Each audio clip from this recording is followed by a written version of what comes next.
Liz, you're something else. You need to find a way out there. You need to use your what do they say, buddy pass or something. They got to fly her out here eventually, messing up the routine. I'll tell her about herself when I get back. We went to black today, huh?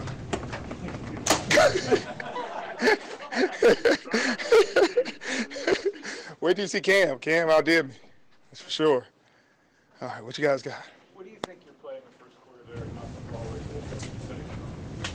Just that we're not going to have anything deep, anything cheap, anything deep. Eli did a great job getting out the pocket, something he rarely ever does.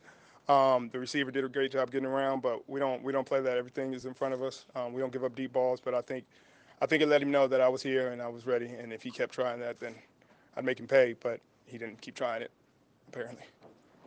Also, the second half, the difference offense just started to execute. In your opinion, what kind of changed or what was said at halftime that kind of sparked? Honestly, wasn't nothing much said at halftime. It's just we know we're a better team than that. It's just poor execution, a few overthrows, a few missed blocks, a few drops. And on defense, just one bad series, play we shouldn't have gave up, just mistakes. And we knew we could play better on both sides, so we just came out and executed better. On defense, we just stayed stagnant, stayed the course. Guys stopped jumping out of their gaps and stayed disciplined. Bobby played a heck of a game. Bradley McDougal came in and handled Ingram pretty well. That's what we planned on the whole game, and that's what he came for, is to take care of guys like that, and he did a phenomenal job. Earl is always going to be Earl. Cam, Bobby, KJ did a great job covering the front, the D-line. They were putting a lot of pressure on Eli. So, eventually, once we got the lead, things get a lot less aggressive. They get a lot more aggressive from our perspective. Well, I'm sure it sparks the offense. On defense, we got a bunch of wolves, so it's always back of wolves. So anybody at any given time can spark it. But he does a great job on the offense, just being reliable, being there when he's supposed to be, making big plays, making the big grabs, kind of being a steadying force for the offense at all times. At third down, a lot of teams know he's getting the ball. They know what route he's running, but he's still open, and he's still making a catch. He's still making a tough catch, tough yards. I think Tyler Lockett played a great game. Paul Richardson made a phenomenal catch, and that's what it takes. These games are going to be tough. They had a great defense. They got a lot of great players, and in order to win and beat them, you're going to have to, especially at home, you're going to have to make big plays. The way you do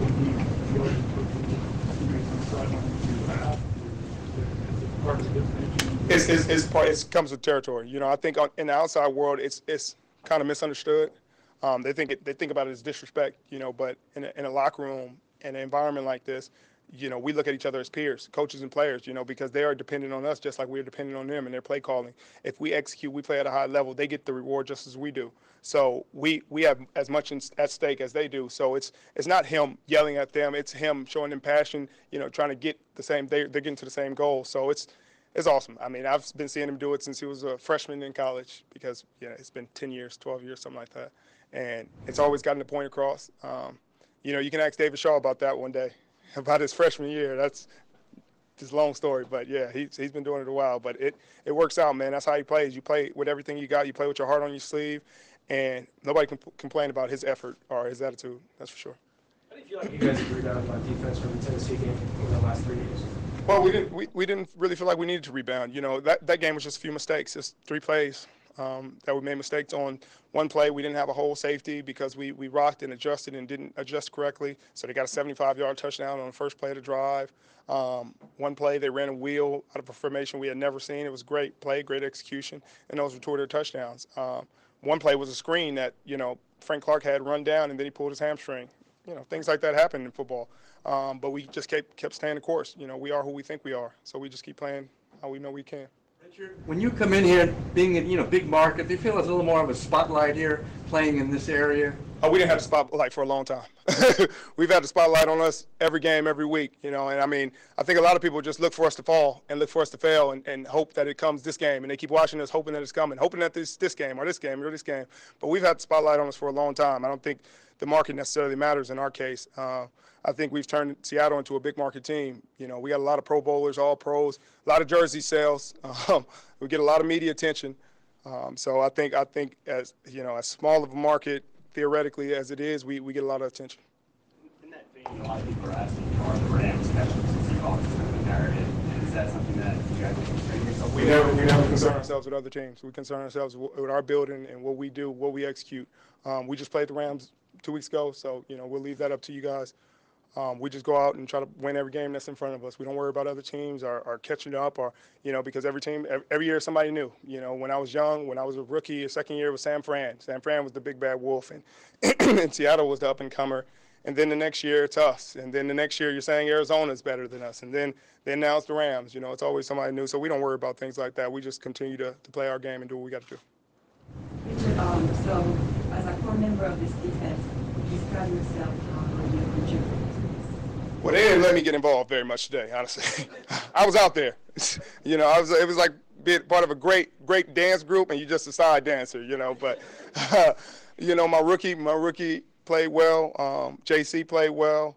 Cam and Earl always play phenomenal football. The backers, KJ and Bobby, we locked them down on every level. The D-line was, outstanding against the run game. I don't know how many yards they end up with, but we just played great all-around team football, and that's what it is. Nobody's being selfish. Nobody's, sacrificing and trying to be greedy.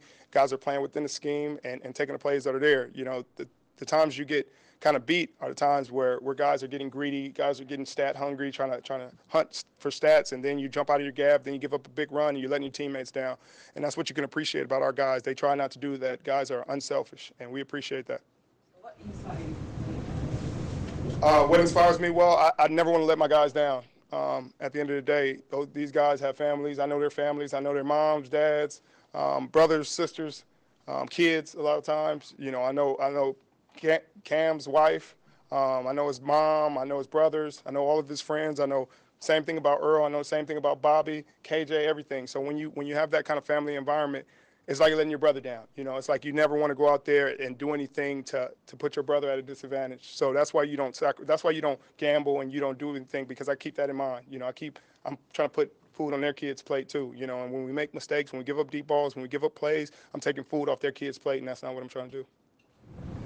Anything else? Thank you.